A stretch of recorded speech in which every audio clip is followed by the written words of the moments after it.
Howdy friends, and welcome back to the channel. In today's video we're going to be talking about all things homeschool.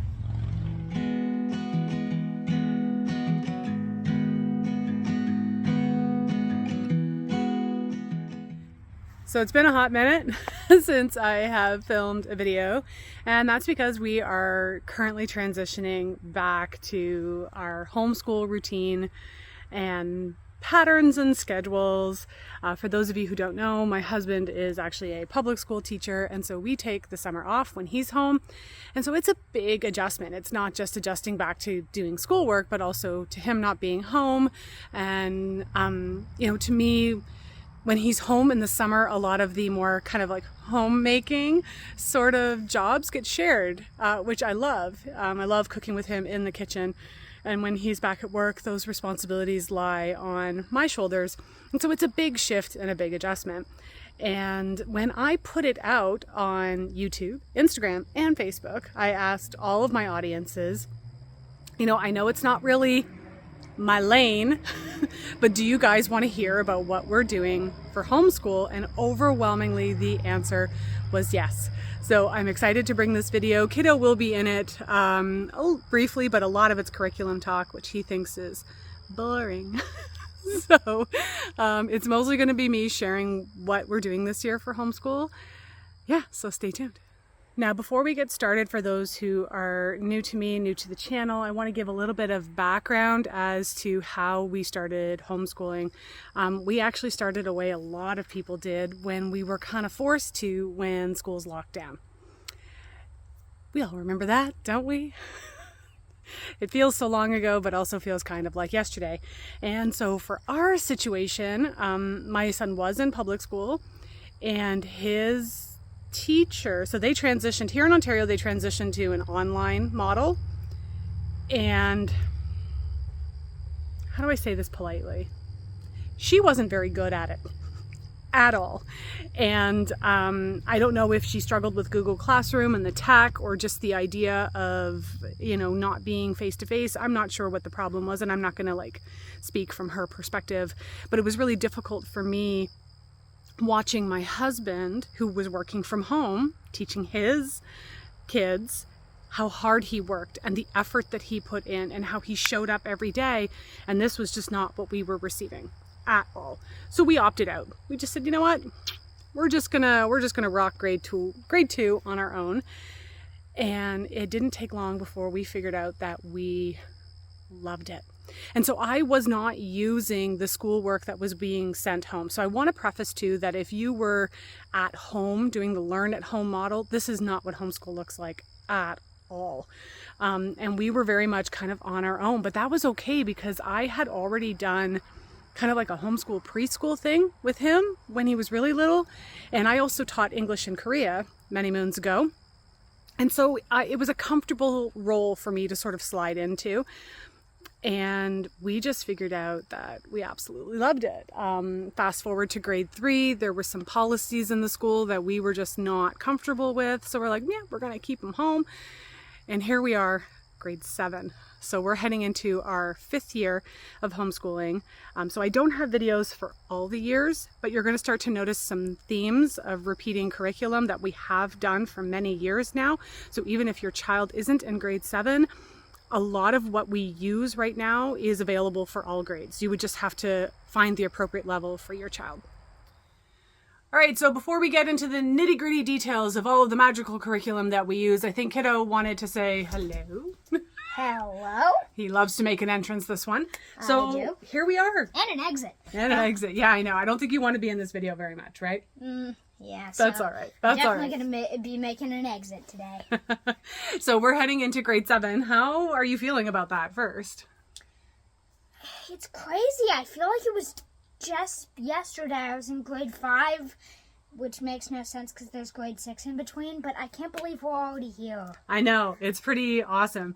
So one of the things I think we wanted to talk about and share is that we are 100% most definitely a curriculum family.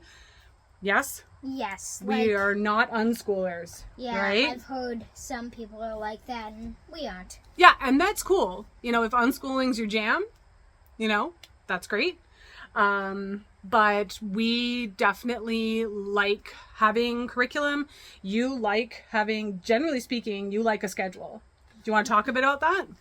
Well, I like being assured I'm not going to forget, because sometimes I forget. But more than that, I just love knowing what I'm going to be doing that exact day, so I can prepare for it. I can look forward to certain things. I don't like surprises. Like even if I'm told in the morning that we're going to go grocery shopping in the evening, it's still massive. I need at least 2 days. So, I mean, that being said, though, we do, of course, life comes with unexpected things, right? And we are learning how to navigate that. So one thing I want you to talk to them about, because I'm going to go over all the curriculum and the book stuff, but when do you get to play with friends? When do you get to see people? So what are some of the things that we do outside of the home? All right. Well, we have this group called Geography Co-op, which we do with a couple friends. And the parents take turns teaching, right? Yep. We also do Nature Co-op, which I don't think I'm exaggerating here when I say 20 families. Yeah, so Nature Co-op is a local group to Kawartha Lakes so when we say co-op, what does that mean? I think it stands for cooperation. Yeah, and how do we cooperate? Same thing as the Geography Co-op, except rotating in a much larger group. So the parents all take turns teaching. So we have a nature co-op. We also have an outdoor adventure group that we sometimes pop in on if it's what you're interested in. Yeah. We've also been attending cooking classes, right, on once a month on Fridays, which we hope are going to start coming back up again. So there's lots of opportunities for being as social as you want or don't want, right? Yeah. Well, I'm in terms of being social, I'd say I like to have a couple friends, but in general. Yeah, you tend to like to keep to yourself, yeah? Yep. Now, is there anything else you want to add before I share our curriculum for the year with our friends here? One thing. I'm gonna make an exit. Bye! Always the drama queen. King? Drama king? All right, I just moved in for lighting's sake. I'm going to post, so everything I'm sharing, I'm going to post in the description below. There will be links. I am not affiliated, and these are not sponsored videos. I just love this curriculum. We've been using it for years. So if you are not, again, if your kids or children are not in grade 7, we've been using almost everything that I'm sharing today. We've been using since probably about grade 4. And you just go the next level higher. All right. And something else I should say as well is that we are not an all-in-one curriculum family either. I curriculum shop and I have certain companies and curriculums that I use for certain subjects. And so I piece it together. Hopefully, if you like what I'm sharing, I've made your job a lot easier. So let's get started. First and foremost, math. Math was one that oh my word. We went through a lot of stuff to try to find one that really stuck, that really worked, because math is a tough subject for my son, not because he can't do it, but because he doesn't like it. And so, there was a lot of tears and anguish and all the things, right? And we have settled on teaching textbooks. Oh, how I love teaching textbooks. So this curriculum is completely online. It teaches the lesson. It goes through sample questions. He then has to answer questions. It grades him, and I get an email the next day letting me know what lesson he did and what grade he got. It's awesome. Now, as a parent, I can also log into the portal, and there's certain things that I can control, like whether or not he's allowed to get a second chance on a question, how many lessons he's allowed to do in a day, so that way your kids don't sit and blow through 6 math lessons in one day, I guess, if you don't want them to do that. But this has been an absolutely, it was a game changer for us in terms of math. So this one is online, so we don't have any paper books for it, and it is like a yearly subscription. I don't think it's that expensive. I'm going to look it up, but I'll post the link. I swear it was like maybe $60 American. And that's for the entire year. And what's nice too is that I have access to his grade book from all these years, because one thing I am doing this year is I actually am going to be keeping track of his grades and keeping a bit of a transcript, because we're not 100% certain what he wants to do in terms of high school. And even if he wants to do like an online high school model, like a distance learning, I'm likely going to have to submit some level of proof of his grades and where we were getting our curriculum sources from. So for math, teaching textbooks, absolutely love it. The lessons are fun and interactive. He is able to work independently, which as a small business owner is a big thing too. So I want you to think like maybe you've got multiple kids and you need something independent so you can work with the little ones, or maybe you work from home like I do. We're moving towards more independent curriculum. That being said, I still love homeschooling, so there's some things that are pretty mom-centric.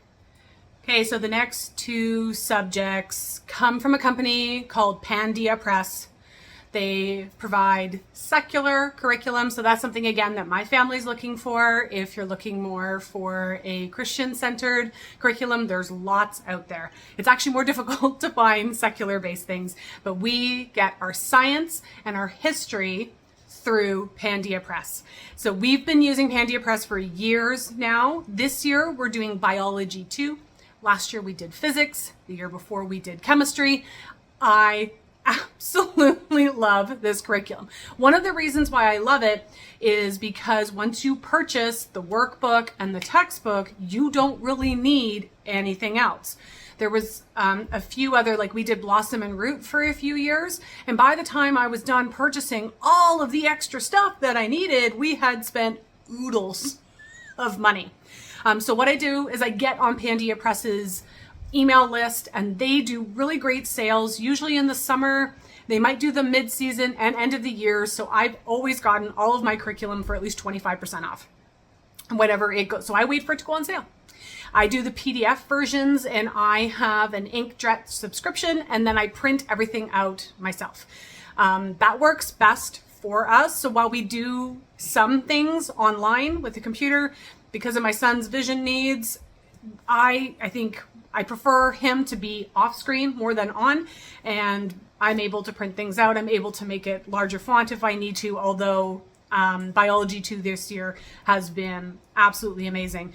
Now, one of the things that we are noticing as a family that's really shifting is because he's in grade 7. So here in Ontario, this would be what would be called intermediate. So grade 7, grade 8, we're prepping for high school. Man, things are beefier. There's a higher workload this year. We had to buy a microscope, which was super cool. And we've already started doing experiments. So there will be extra expenditures. And this is going to go with any science curriculum you use. It doesn't matter. It doesn't matter which ones you use. You're going to have to invest extra to do the experiments because you're going to need supplies and ingredients and all those types of things. So it's just something to kind of be cognizant of. We knew going into Bio 2 that we were going to have to buy a microscope. So far, we're absolutely loving it. So it's something to think of in terms of budgeting. But I'm going to turn the camera around and show you how Bio 2 is set up. So here is Biology 2, the textbook. This was actually the first year where the textbook and then the actual workbook were two separate PDF documents. Every other year, everything was together. But as we enter level 2, their more advanced curriculum, it's beefier. I mean, check out his textbook for the year, right? And so this is where all of the written material about what we're going to cover for the year would be. And so looking at, cells, genetics, anatomy and physiology, this is all what we're studying this year in Biology 2. What I really like about Pandia Press is that you can actually download samples of their curriculum online and get and check them out to see if it's for you.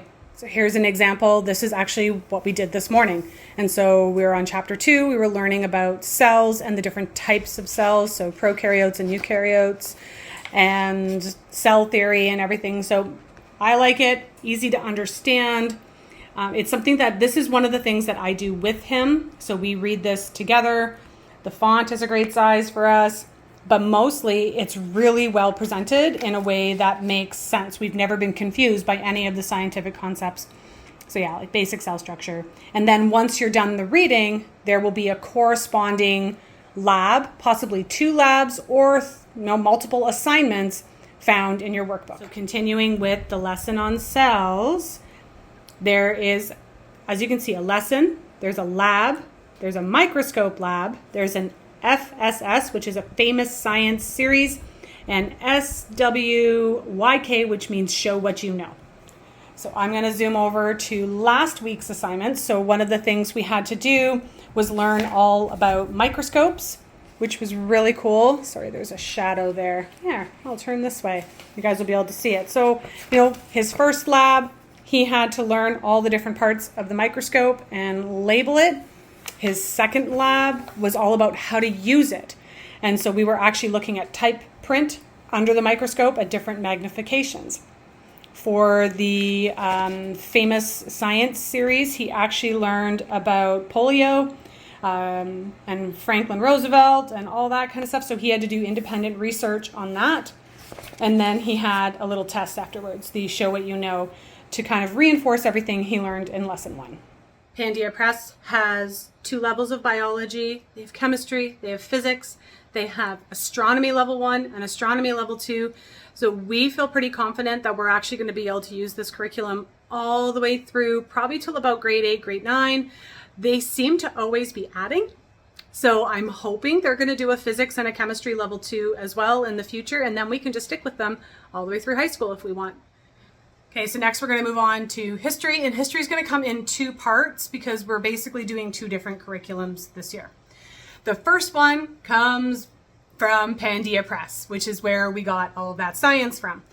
So we've been using Pandia Press's history for 3 years now.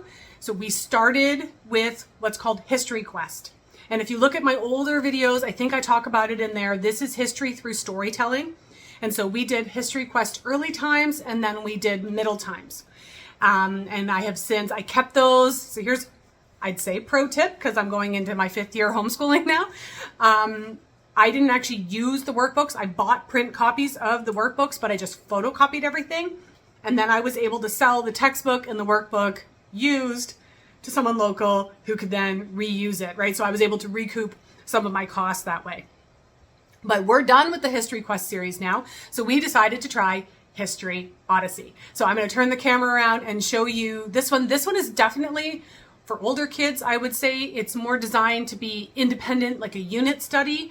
I am loving it so far. The only downside, I would say, so this curriculum is cheaper than History Quest itself, but that's because you have to buy a whole whack load of books to supplement. We did find a workaround for one of them, and I'll share that with you. So as I mentioned, in addition to the curriculum, we had to buy a bunch of books, and we're even missing one because there wasn't any in stock. And we don't have the main textbook for this. This is the one I found a workaround for, and it's worked for us, thank goodness, because it's actually really hard to find in print. It's the Kingfisher Encyclopedia, and it's out of print like a lot of times. I still think I'd like to have a physical copy, but I've managed to borrow it from archive.org, and he can borrow it for an hour at a time. And that's great. And so you'll see that these lessons are organized quite a bit differently. Let's move to where he is now, which is the Sumerians. And so it's designed with kind of like a checklist of all the things he has to do. And then throughout the year, he's basically creating his own history binder. So the sections are summaries, people, war and conflicts, religion and mythology, inventions, art and architecture, maps and worksheets. And then we actually invested in the really cool timeline that he's also going to create. So this curriculum builds throughout the year, and by the end, he will have an entire binder filled with information about ancients. And they've got history odysseys for all different time periods, including modern times. And so, example for today, for Sumerians, he needed his Kingfisher history book and the story of mankind, which is this one. And they say it's optional because you can kind of get away with just the Kingfisher.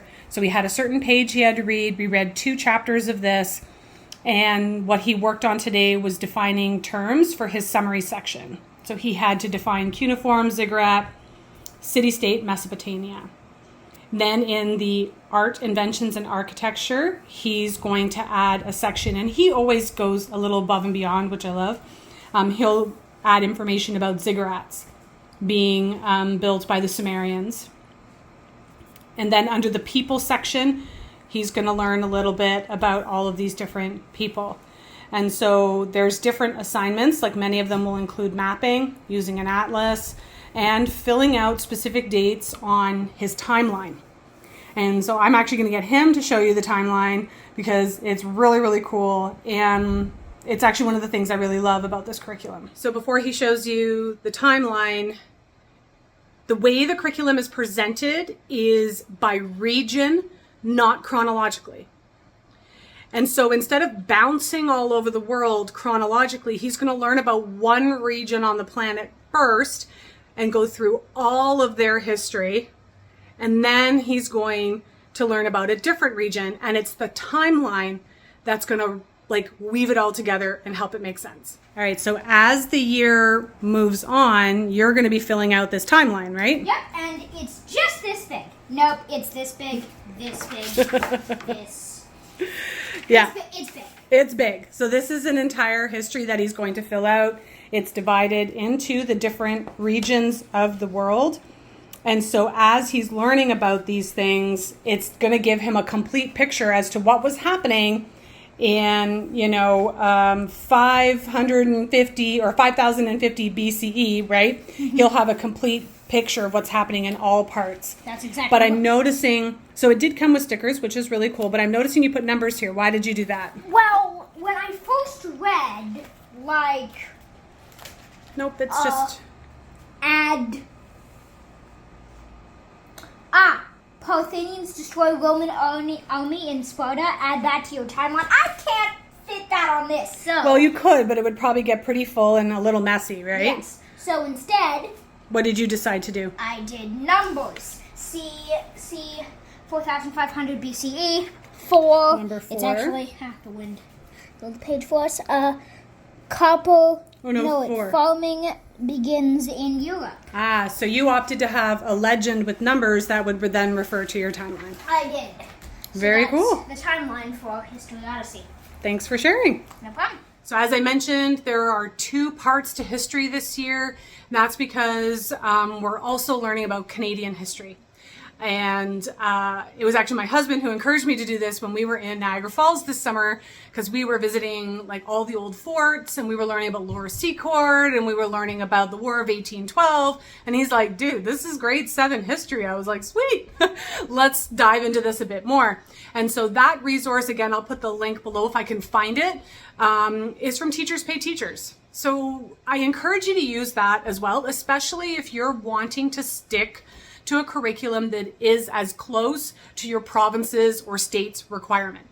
Because I was able to type in Ontario grade 7 history and boom, right? And then based on reviews, I just chose a curriculum that worked best for us. And so that's a really great place to piece together different curriculums, unit studies, because you're able to find pretty much anything, and it's all resources created by teachers. As a side note, that's where I have a lot of my own resources too. So selfishly, I'm going to put a link to my Teachers Pay Teachers site there too, in case you want any of my herbal resources. All right, we're powering through, friends. Of course, this is going to be a longer video because, hey, I'm sharing all of our curriculum.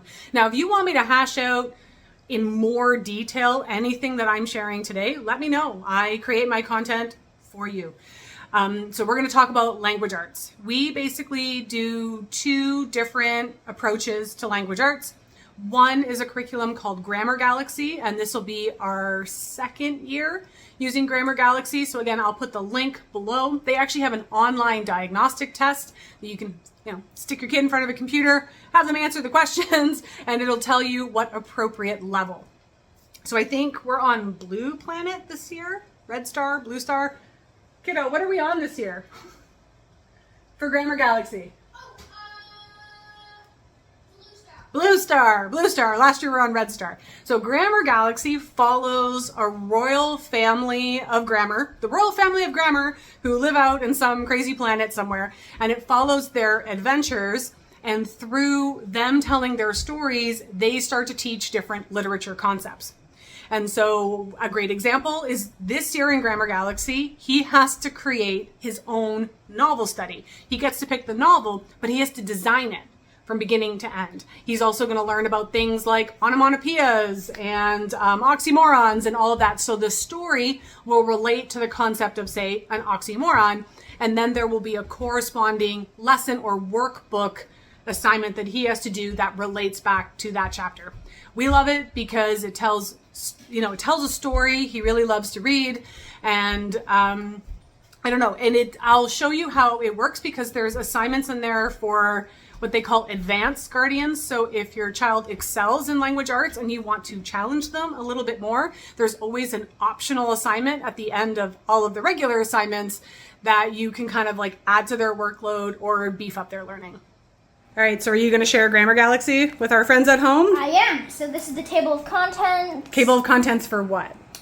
Like this is basically the textbook, right? Yes, this is the story collection. So oxymorons, they're terribly amazing. It's right here. So that would be chapter 11. Yep, and so it does have a couple vocabulary words here. Can I see just for a sec? So basically, as I mentioned, it is telling a story, but within that story, it's introducing the concept of an oxymoron. Yep. And then if there's ever any vocabulary words that might be new or really pertinent to that, they'll put, a definition in the corner there? Yes. Is that common? That's exactly right. There's usually 3. And so then there's some questions at the end, and then it sends you to the workbook, which I believe... Yeah, can you show us next? Of course. So then there's also a corresponding workbook. And for this, we opted to purchase PDFs and print ourselves, but I think you can buy hard copies with these as well. That's common for most curriculums. You have the option just to buy the hard copy or purchase the PDF. Exactly. So, are you trying to find the mission that goes with? I am, and I think it's right here. Oh, wait. Whatever. Let's just use this one. Okay, hold on. So how does it start? So the mission always starts with official guardian mail. So you are a grammar guardian. Is that what that is? I believe so. Okay, and then there's a little letter at the front, and then what happens after that? Well, first there's always going to be the little section that recaps what you learned in the story. Mm-hmm. Okay. And then there's the on guard section, which is kind of like a recap of stuff that happened in the previous chapters, like So you'll have things like true or false questions. Yep, and that is. Okay, say each of these words in a sentence. All right, cool. Mm-hmm. And then identify word meaning. Okay. So lots of different assignments, essentially, right? Yep, and then, like Mom said... Yeah, let's see the advanced guardian. What's the advanced guardian for this one? Okay. Write your opinion about a house rule or another rule of law. Don't be impertinent, but use at least 5 of this mission's vocabulary words correctly in your writing. Highlight the words, typo, write the words in the line below. And then there's an update letter, official guardian mail, and then it goes on to the next one. Oh, and there's the answers, right? Yes, so in case. Most of the time you check your own answers, right? I do. Yeah. Do you ever cheat and look at them first? Actually, not really. Sometimes if I'm really stuck, I look and then try to learn from that. Very cool. Thanks for sharing, dude. So the next part of our language arts curriculum is novel studies. And I will selfishly admit that this is probably one of my favorite things because we sit and we read together. And so it's introducing me to a lot of literature that I wouldn't have otherwise. So what I do is I go onto the Google machine and I type in like grade 7 novel study ideas. And then I find a list of a bunch of books.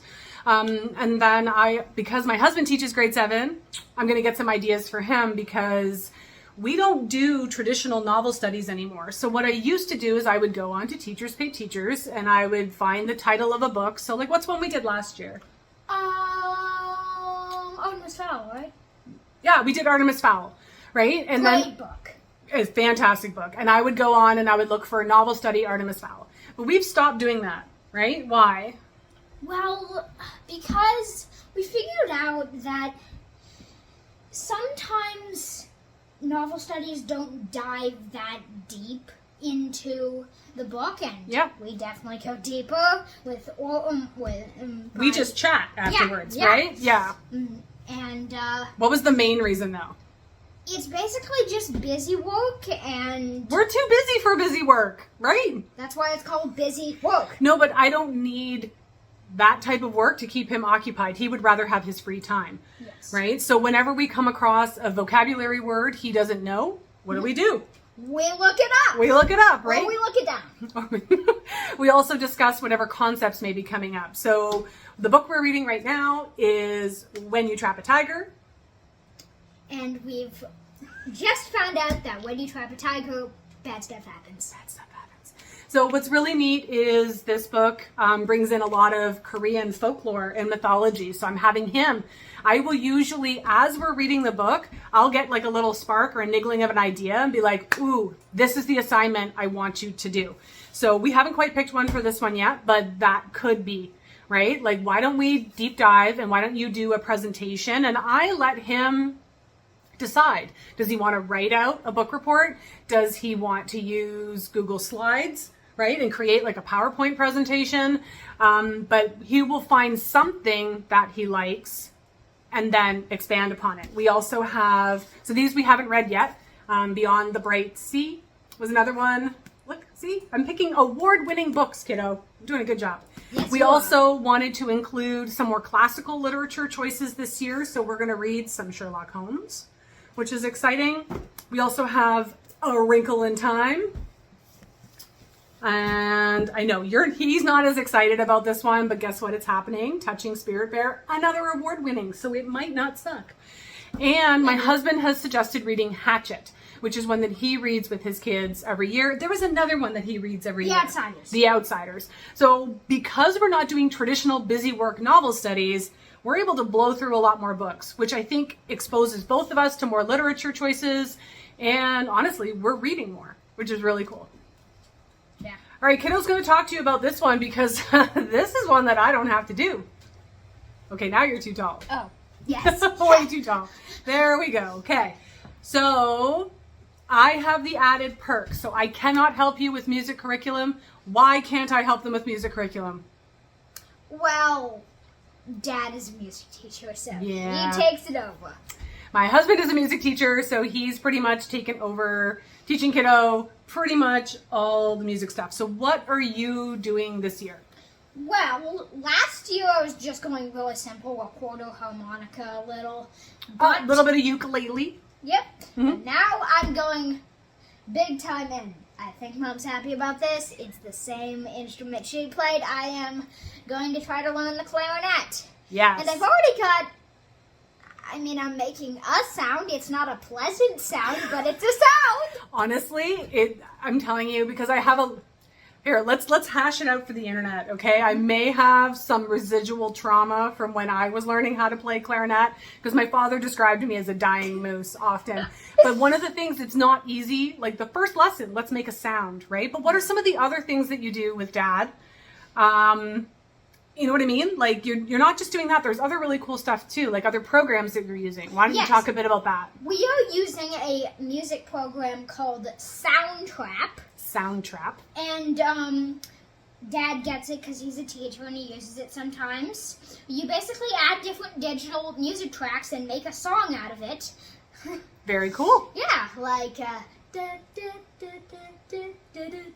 Yeah, maybe we can find one of the songs and overlay it so that way our friends at home can hear that. You know So- what? If we do that, listen. Yeah. Is there anything else that you do with music? I mean, obviously he's teaching you the notes and all that kind of stuff too, so you're getting Yes. that. But again, added benefits, so I can't help with music curriculum. Anything else? I think that's it with music. All right, cool. Okay, French is something that we outsource as well. I'm outsourcing to my husband for music. But I encourage you, if you have the budget, to consider outsourcing for some of the things that maybe you don't feel super confident in, or you can't find great curriculum for. I'm français is one of those. So here in Canada, the language that kids learn in school is French. In the United States, I think you guys learn Spanish. Let me know in the comments.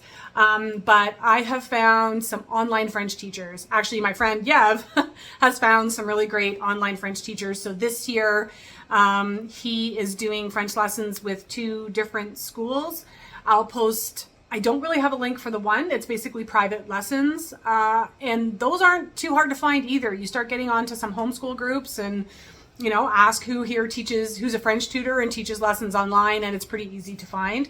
It's fairly cost effective as well. For our family, it's not a huge expense. It's something that we can afford, and we budget anywhere from $30 to $45 a month on private French lessons. But we're also doing, what is this school called? Global Goose. So we have one private French teacher, but we're also doing some lessons through Global Goose because they actually provide a transcript and grades. And while they're in the US, they do give what they call a high school credit. So I'm hoping that's going to translate over here.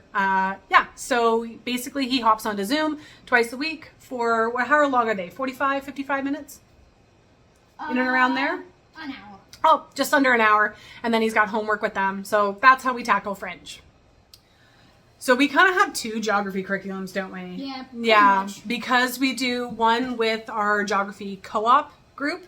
So we get together once a week. And the curriculum we are using is from the Great Canadian Adventure. Yep. And it's broken up by province, and it's more of a social study curriculum. So there's cool experiments, there's lots of hands-on activities, lots of video supplementation. They learn about mapping, all that kind of stuff. Ooh, I can't learn about that. To be fully transparent, I'm actually finding this curriculum a little bit too easy for him, which is the reason why we are supplementing with something else as well. Yep. So as I mentioned, I'm not finding the Great Canadian Adventure beefy enough for kiddo. So I am supplementing some of his geography curriculum from companies like Evan Moore and Complete Classroom Press. Can you show them the Complete Classroom Press ones as well? Yep, that's Europe. Yeah, that's over here. And so I'll post a link to both of these. So Complete Classroom Press, I have actually purchased a lot of curriculum through them. They often have really great sales or deals as well. Oh, hold on, can you go back to that? You're able to search by grade, reading level, and they have pretty much anything you could possibly think of. And so this is, work that he, again, can do independently. That's actually a big theme for homeschool this year is independence. And so we have stacked our schedule so that the things that need me are in the morning when I'm available. And then I set my office or work hours to be in the afternoons. And so that's when he's able to do things like geography. What else do you work on too independently? Or I can turn the camera a little bit so you're on. I work on some typing. Yep. What do you use for typing? I use a platform called Dance Mat Typing. Okay. It's actually like Mom, I'm going to be totally honest. It's a little juvenile, so if you've got but it works. kids, And it's free. And it's free. It's free. All right. What else do? You do some coding? I do some coding. I use another platform called Scratch Coding. It's awesome. And Mom's friend Amelia has a book on how to create some games in it. So this was actually how he started with Scratch Coding, and she walks you through 10 different, I think it's 10 different games you can make, something like that. Something like that. But Scratch Coding, again, is free. It's produced by MIT, isn't it? Yeah. And so he's able to do some coding online as well. And, anything else that he can do on his own. So History Odyssey, he can really do on his own. Grammar Galaxy, he can do on his own. So we've kind of stacked the schedule so that if he needs to run into the afternoon, which you very rarely do. Yeah.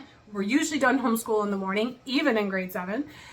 If he does need to run into the afternoon when I'm working, he can work on independent stuff. Okay, last but not least, thank you so much for sticking with us, because I know this has been a long video. Yeah. But it's homeschool, and most of the homeschool curriculum videos are long. Again, if you want me to dive into deeper detail about any of these curriculums, comment below, send me a message, do all those things. But one thing that we really love to incorporate whenever we can is game schooling. If you're not familiar with game schooling, it's the idea of using board games to reinforce educational concepts. And so Ash wanted to share some of his favorite board games. Yeah, this is a math game called Zeus on the Loose, made by Gameschooling. It's a pretty fast game. It plays in probably 10 or 15 minutes. You don't have to explain too much of how it goes into. Yeah. But basically, it's reinforcing addition. Addition and subtraction. Yes? Yeah. Yes. Yeah. So, great game for kids of all ages, I would say. It's probably a little too easy for him, but super fun. It's Another really great math game. Climb. And we're not going to list all of them, okay? Because you've been here with us for so long, you might as well move in. Yeah.